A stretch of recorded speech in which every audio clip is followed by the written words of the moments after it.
जब एक सितारा गिरता है तो उसकी रोशनी देर तक आसमान में जलती रहती है। मुंबई की वही माया नगरी जो कभी किसी को आसमान पर बैठाती है तो कभी गुमनामी की धूल से मिला देती है। उसी नगरी में एक नाम था दिलीप कुमार। वो सिर्फ एक अभिनेता नहीं बल्कि सिनेमा का एक युग था, एक जनरेशन थी। उनकी आंखों में बसी कहानियां, उनकी आवाज में गूंजता दर्द और उनके चेहरे पर लिखी संवेदनाएं, इमोशंस, ये सब मिलके उन्हें ऐसा किरदार, ऐसा कैरेक्टर बना देते थे जिसे सिर्फ देखा नहीं, सुना नहीं बल्कि महसूस किया जा सकता था। पर हर महानायक की कहानी सिर्फ ऊंचाइयों तक सीमित नहीं होती।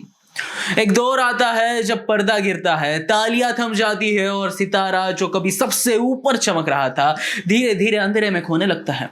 एक कहानी सिर्फ एक स्टार की सफर की नहीं है बल्कि एक शख्स के गिरने, टूटने और अंततः इतिहास बन जाने की है। What's up, entertainment lovers? I'm Shashank and you're watching the Bollywood Canvas. Let's make entertainment exciting together.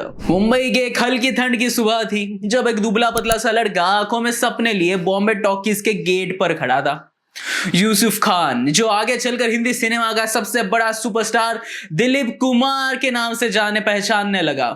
फिल्मों की जगह चौन से दूर एक आम जिंदगी में जी रहे थे। पेशावर में जन्मे इस लड़के का परिवार फल बेचने का काम करता था, लेकिन उसकी किस्मत ने कुछ और ही लिखा था। एक दिन देविका रानी, जो बॉम्बे टॉकीज की मालकिन थी, उनकी मुलाकात यूसुफ से हुई।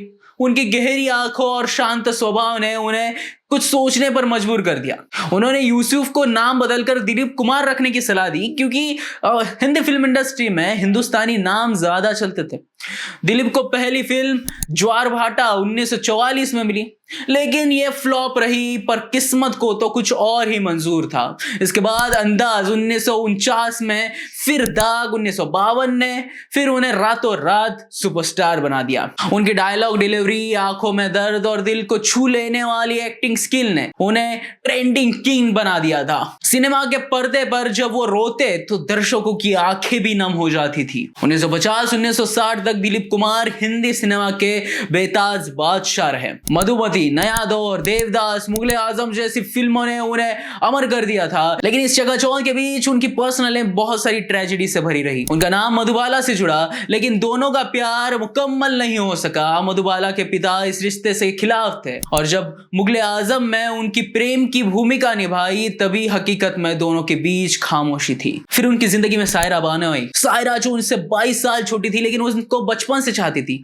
1966 में दोनों की शादी हुई, लेकिन दिलीप कुमार के करियर में अलग ही मोड़ आने वाला था। 1970 के दशक में राजेश खन्ना और अभिनेता अमिताभ बच्चन की एंट्री ने हिंदी सिनेमा के परिदृश्य को बदल दिया, डेफिनेशन चेंज कर दी। दिलीप कुमार की फिल्में अब उतनी नहीं चल रही थी। उन्होंने ब्रेक लिया, लेकिन जब वो वापस लौटे तो वो पुराने वाले सुपरस्टार नहीं रहे थे। क्रांति 1981 और शक्ति 1982 जैसी फिल्मों ने उन्हें फिर खुद को साबित कर दिया, लेकिन अब वो पहले जैसे रोमांटिक हीरो नहीं थे। वक्त बदल रहा था और हिंदी सिनेमा भी। 1990 के दशक में दिलीप कुमार धीरे धीरे फिल्म इंडस्ट्री से दूर होने लगे। आखिरी बार वो 1998 में किला में दिखे, लेकिन वो फिल्म फ्लॉप रही। वो जो कभी लाखों दिलों की धड़कन थे, अब खामोशी की जिंदगी जीने लगे। सायरा बानो हमेशा उनके साथ खड़ी रही, लेकिन दिलीप कुमार की याददाश्त कमजोर होती गई।